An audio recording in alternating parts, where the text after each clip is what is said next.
नमस्कार, धरती करे पुकार में आप सबका स्वागत है। मैं हूं माइक पांडे। आज हम बात करेंगे हिमालय की अनोखी जैव विविधता यानी बायोडाइवर्सिटी ऑफ द हिमालयस पर।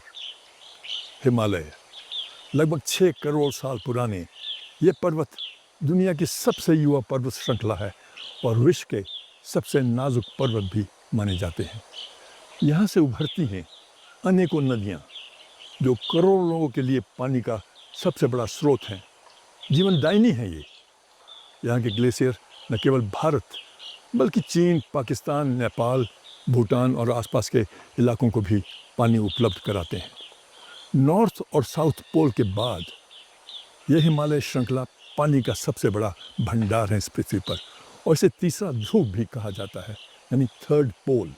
आज जलवायु परिवर्तन का खतरा यहाँ भी मंडरा रहा है। इस नाजुक पारिस्थितिकी तंत्र की सुरक्षा बहुत ही ज़रूरी है। यहाँ की बायोडाइवर्सिटी और कई दुर्लभ जीवों की रक्षा के लिए हम सबको साथ आना होगा। ये बहुत ज़रूरी है। ऐसी पर्यावरण अनुकूल जीवन शैली अपनाएं जैसे प्रकृति पर दबाव न पड़े। यही मिशन लाइफ का संदेश है। आइए इस एपिसोड में हिमालय की जैव विविधता पर एक नज़र डालते हैं।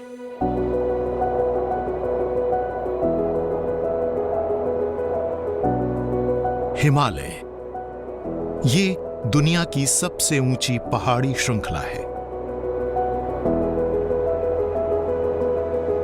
और ये दुनिया के सबसे नाजुक पारिस्थितिकी तंत्रों में से एक है।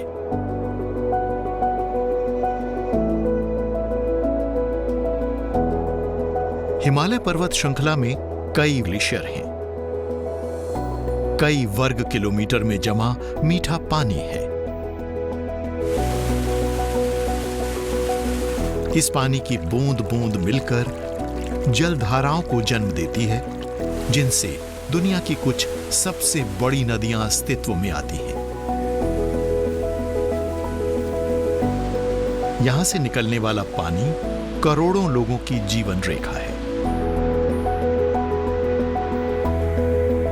ये ग्लेशियर दुनिया की 3 बड़ी नदियों को जन्म देते हैं, सिंधु, गंगा और ब्रह्मपुत्र। इन 3 नदियों के पानी पर करोड़ों लोग निर्भर करते हैं।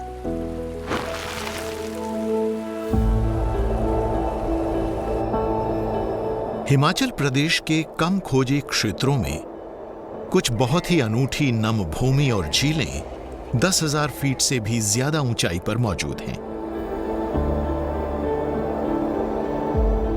इन झीलों का विकास लाखों साल के दौरान हुआ। ये प्रकृति की कमाल की रचनाएं हैं और दुनिया के कुछ सबसे अनछुए और जीवंत पारिस्थितिकी तंत्रों में शामिल हैं। ये विशाल स्पॉन्ज की तरह काम करती हैं, पानी इकट्ठा करती हैं, हमारे भूमिगत जल स्रोतों तक पानी पहुंचाकर उनमें जान डालती हैं और हमारी नदियों में पानी की पर्याप्त मात्रा को कायम रखने में एक महत्वपूर्ण भूमिका भी निभाती हैं। ग्रेट हिमालयन पहाड़ी श्रृंखला और पीर पंजाल श्रृंखला के बीच 14,000 फीट की ऊंचाई पर स्थित है चंद्रताल लेक। उपलब्ध नमी, बेहद ठंडे तापमान और बंजर भूदृश्य के मेल से इस इलाके में एक अनोखी भौगोलिक स्थिति पनपती है और ये पेड़ पौधों और जीवों की कुछ बहुत ही दुर्लभ प्रजातियों को कायम रखती है। चंद्रताल प्रवासी पक्षियों के आराम करने का भी एक प्रिय स्थल है। लद्दाख और तिब्बत के अपने गर्मियों के गंतव्य की तरफ बढ़ने से पहले वो झील के किनारे अपने सफर के दौरान यहाँ रुकते हैं।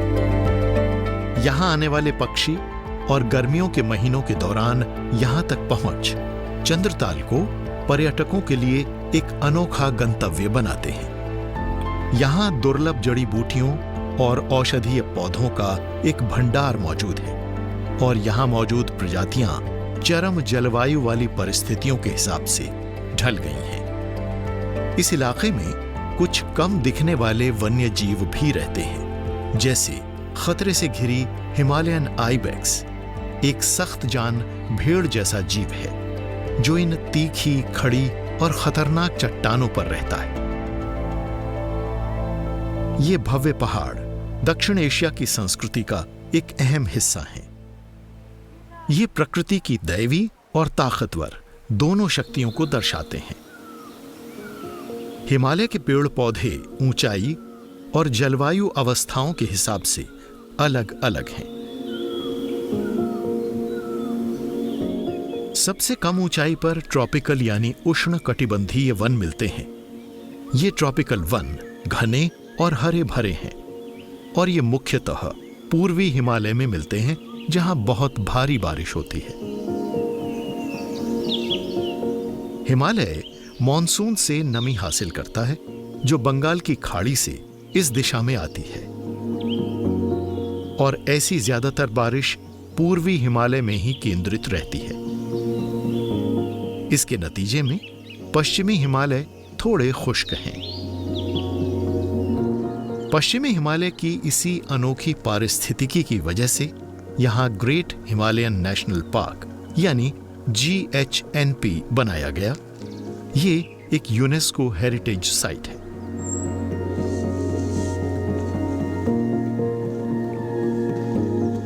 ओक और देवदार के प्राचीन वन एक विरले पक्षी वेस्टर्न ट्रैगोपैन का घर है।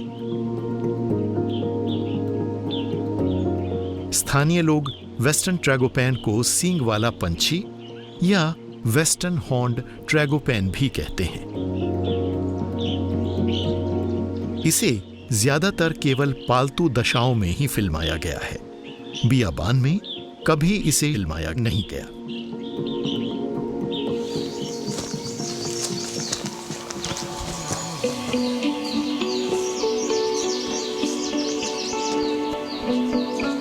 धरती करे पुकार की टीम दुनिया के सबसे दुर्लभ फेजेंट को ढूंढने और इसे शूट करने के लिए इसके प्राकृतिक पर्यावास में गई और वहां कैमरा ट्रैप लगाए गए।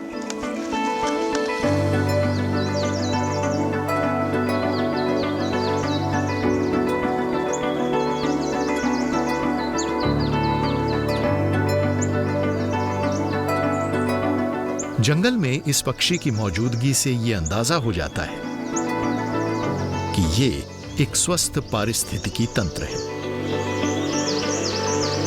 अगर इस नाजुक संतुलन में जरा सा भी बदलाव आया तो ट्रैगोपैन प्रजनन नहीं कर सकता।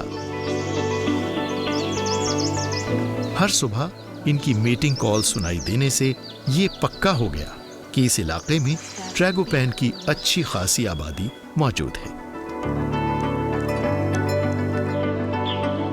ट्रैगोपैन के साथ कई किस्से कहानियां जुड़े हैं। यहां लोगों का मानना है कि भगवान ने दुनिया के हर पक्षी का एक एक पंख लेकर ट्रैगोपैन को बनाया। स्थानीय तौर पर इसे जूजू राना यानी पक्षियों का राजा कहा जाता है और लोग फेजेंट और इसके पर्यावास की रक्षा करने के महत्व को समझते हैं।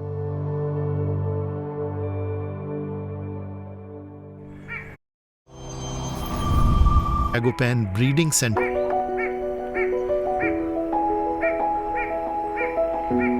साराहन में वन विभाग ने एक वेस्टर्न ट्रैगोपैन ब्रीडिंग सेंटर कायम किया है जो देश में अपनी तरह का पहला सेंटर है।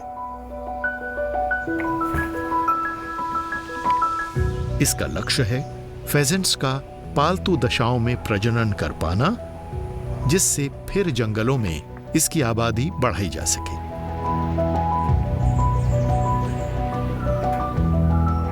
वेस्टर्न ट्रैगोपैन और इसके नाजुक पर्यावास की सुरक्षा विभाग की चरम प्राथमिकताओं में से एक है।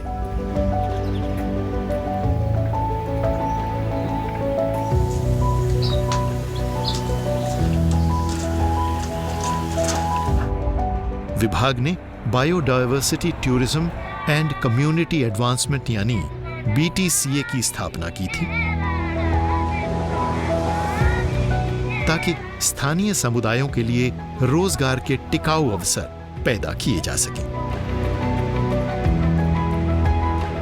GHNP के इर्द गिर्द के गांवों में कई स्व सहायता समूह स्थापित किए गए हैं ताकि महिलाओं को भी इस काम में शामिल किया जा सके।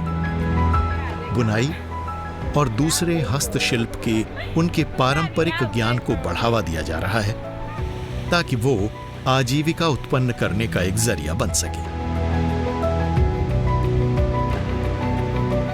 वर्मी कंपोस्टिंग से बनने वाली कंपोस्ट को वन विभाग को बेचा जाता है। पुरुषों को भी उन ट्रैकर्स और कैंपर्स के स्थानीय गाइडों के तौर पर प्रशिक्षण दिया जा रहा है जो GHNP आते हैं।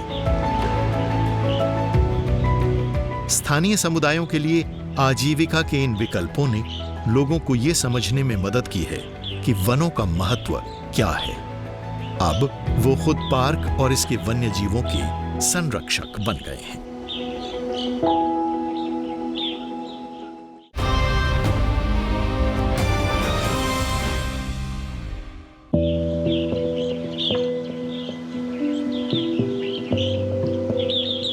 हिमालय के पहाड़ों में विलोपन का खतरा झेल रही कई प्रजातियां रहती हैं। इनमें रेड पांडा, हिमालयन वाइल्ड याक, हिमालयन तार, मस्क डियर और हिमालयन मरमट शामिल हैं। इन्हीं शानदार जीवों में से एक है भव्य स्नो लेपर्ड यानी हिम तेंदुआ, जो इस क्षेत्र की प्राकृतिक सुंदरता और जैव विविधता का एक खास प्रतीक है।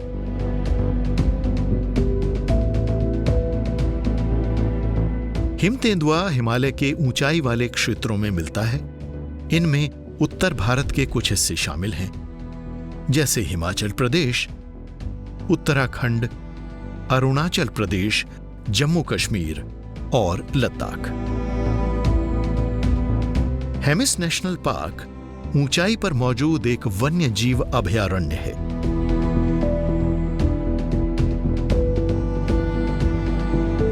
इस पार्क में लगभग 200 हिम तेंदुए हैं और ये दुनिया के किसी भी संरक्षित हिस्से में मिलने वाली इनकी सबसे बड़ी संख्या है। हालांकि हिम तेंदुओं का इलाका काफी बड़ा है, फिर भी पूरी दुनिया में इनकी संख्या घटती जा रही है, जिससे ये विलोपन का खतरा झेल रही बड़ी बिल्लियों में से एक बन गया है। हिम तेंदुआ हिमालय की पर्यावरण प्रणाली को संतुलित रखता है, जहां से हमारी जीवनदायी नदियां गंगा, यमुना और ब्रह्मपुत्र निकलती हैं। जब आप हिम तेंदुए के संरक्षण में मदद करते हैं, तो आप हिमालय के इकोसिस्टम के संरक्षण के प्रति भी अपना योगदान देते हैं।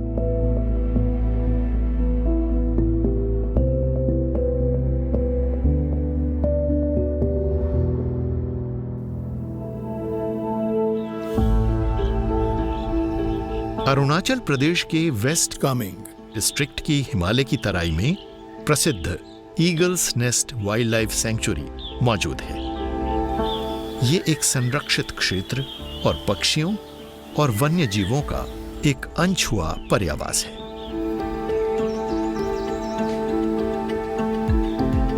Eagles nest wild life sanctuary eastern Himalayas का एक जैव विविधता वाला विशेष स्थान है और यहां पक्षियों की 500 से ज्यादा प्रजातियां रहती हैं। इनमें प्रसिद्ध स्थानीय पक्षी बेगुन चिचला भी शामिल है। ये 2006 में eagle nest wild life sanctuary में मिली एक नई पक्षी प्रजाति है। ये पक्षी सिर्फ eagle nest wild life sanctuary वाले इलाके में ही पाया जाता है, दुनिया में और कहीं नहीं। ईगल नेस्ट और आसपास के सामुदायिक वन में पक्षी और वन्य जीव आधारित इको टूरिज्म संरक्षण से जुड़ी एक अनूठी पहल है, जिसका स्वामित्व और संचालन पूरी तरह यहां के लोगों के पास है। ये पूरे देश में ऐसे गिने चुने कामयाब समुदाय आधारित इको टूरिज्म प्रोग्रामों में से एक है, जहां वन्य पर्यावासों और स्थानीय समुदायों का आर्थिक विकास साथ साथ चलते हैं। भारतीय उपमहाद्वीप के 80% से अधिक पक्षी प्रजातियां हिमालय में पाई जाती हैं। यह पृथ्वी पर पाए जाने वाले कुछ सबसे शानदार पक्षियों का आवास है। हिमालयन मोनाल, फेजेंट्स, हॉर्नबिल्स और ट्रैगोपैंस जैसे विविध पक्षी यहाँ मिलते हैं। अंतर्राष्ट्रीय स्तर पर हिमालय के कुछ क्षेत्रों को विश्व की इम्पॉर्टेंट बर्ड एरियाज यानी IBA घोषित कर दिया गया है और इन्हें पक्षियों के संरक्षण क्षेत्रों के रूप में मान्यता भी प्राप्त है। इन पक्षियों की सुरक्षा, इनका बचाव करना बहुत ही ज़रूरी है। इनका संरक्षण हमारी सर्वोच्च प्राथमिकता होनी चाहिए और इसमें स्थानीय समुदाय और हम सबको मिलकर भाग लेना बहुत ही ज़रूरी है, तभी जाकर यह संभव होगा।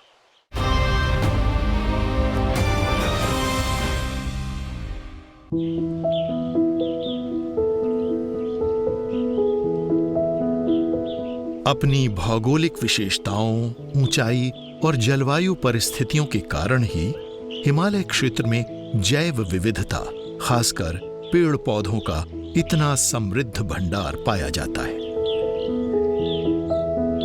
हिमालयन फॉरेस्ट रिसर्च इंस्टीट्यूट यानी HFRI के अनुसार स्थानीय लोग 800 से भी ज्यादा मूल्यवान औषधीय किस्मों का प्रयोग विभिन्न बीमारियों के इलाज के लिए करते हैं। अतीत में इनको स्थानीय प्रयोग के लिए कम मात्रा में संग्रह किया जाता था और ये हमेशा से ही स्वास्थ्य संबंधी पारंपरिक देखरेख में इस्तेमाल होती आई हैं। पर आज आधुनिक चिकित्सा प्रणाली, बेहतर संचार सुविधाओं और प्राकृतिक औषधियों की बढ़ती मांग ने औषधीय पौधों के संग्रह को एक मुनाफे का व्यवसाय बना डाला है।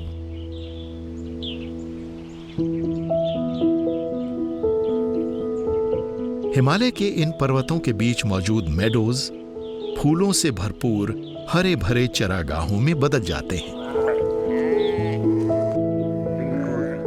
गर्मी के समय में चरवाहे अपनी भेड़ों के साथ यहां रहते हैं।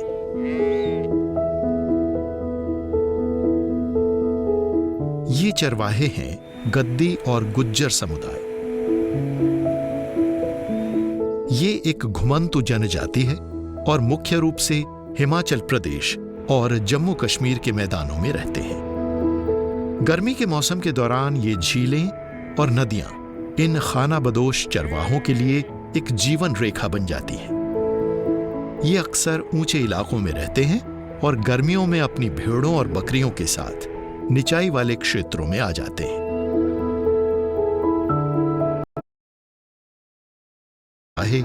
हिमालय की चोटियों की छाया में जीते आए हैं और गर्मियों और सर्दियों वाले चरागाहों के बीच आते जाते रहते हैं। भेड़ों की आवाजाही से जंगलों को दोबारा पनपने में मदद मिलती है।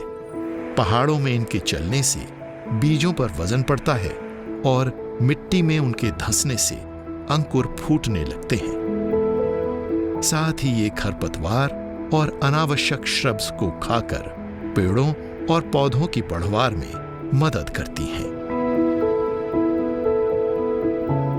वन्य जीवों, चरवाहों और हिमालय के इन पहाड़ों के एक दूसरे पर आधारित और आपसी रिश्ता सदियों पुराना है।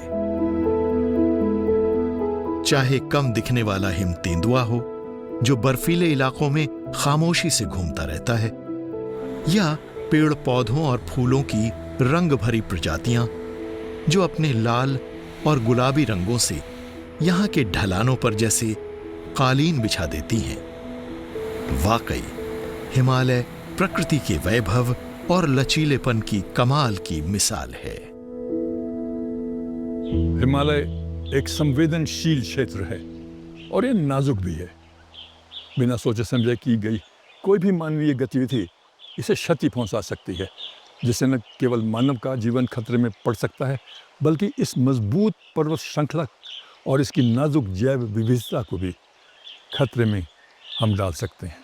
हिमालय में जैव विविधता को संरक्षित रखने के लिए ऐसे प्रयासों की आवश्यकता है जिसमें सामुदायिक भागीदारी और सरकारी पहल हो चुकी हो और कई जगहों पर बदलाव नज़र भी आने लगे हैं। जब भी आप पर्यटन के लिए पहाड़ों में जाएं तो याद रखें, कोई भी ऐसी गतिविधि न करें जिससे प्रकृति या किसी भी जीव को कोई हानि पहुंच सके। याद रखें, कचरा कूड़ा न फैलाएं और सिंगल यूज़ प्लास्टिक का इस्तेमाल बिल्कुल न करें। पर्यावरण और प्राकृतिक सौंदर्य का आनंद उठाएं। मिशन लाइफ ऐसी ही जीवन शैली को प्रोत्साहित कर रहा है जो प्रकृति के साथ तालमेल बनाकर रहने के लिए बहुत ही ज़रूरी है। आपके इस प्रयास से भविष्य की पीढ़ियों के लिए हिमालय की समृद्ध जैव विविधता के लिए सुरक्षा सुनिश्चित होगी, एक संतुलन आएगा। उम्मीद है आपको आज का एपिसोड पसंद आया होगा। अगले हफ्ते आपके साथ फिर मुलाकात होगी। अपना ख्याल रखिएगा। नमस्कार। और अब आ गया है समय साप्ताहिक क्विज का। हमारे पिछले हफ्ते का सवाल था, भारत में प्रोजेक्ट टाइगर किस वर्ष शुरू किया गया था? In which year was Project Tiger started in India? और इसका सही उत्तर है 1973, 1973। और आज के विजेता हैं doctor Shyam V Kulkarni, Pooja Patel, Akash Balkrishna Mahanavar, doctor A.K. Jain और मधुमिता अन्वेकर। और इस हफ्ते के स्पेशल सर्टिफिकेट के विजेता हैं M.L. दास, मोहन कल्याणपुर, साहिल लाड, सिद्धार्थ चौधरी, सुरेश आहूजा, नितेश कुमार कनौजिया, वसुधा अधलखा, रागिनी त्रिपाठी, स्मृति लमांडे और राघवेंद्र द्विवेदी। और हमारा आज का सवाल है, हिमालय में पाए जाने वाले दुर्लभ पक्षी पश्चिमी ट्रैगोपैन को स्थानीय रूप से किस नाम से पुकारा जाता है? The rare bird, Western tragopan, which is found in the Himalayas, is locally called by what name? अपने अपने जवाब हमें एक हफ्ते के अंदर इस पते पर लिख भेजिए। हमारा पता है कमरा नंबर 880, 8वीं मंजिल, सूचना भवन, CGO कॉम्प्लेक्स, लोधी रोड, नई दिल्ली 110003। और हमारा ईमेल ID है dhartikarepukaar@gmail.com। पहले 5 विजेताओं को मिलेगा धरती करे पुकार की तरफ से एक टी-शर्ट और सर्टिफिकेट, और अगले 10 विजेताओं को धरती करे पुकार के friends of the earth certificate.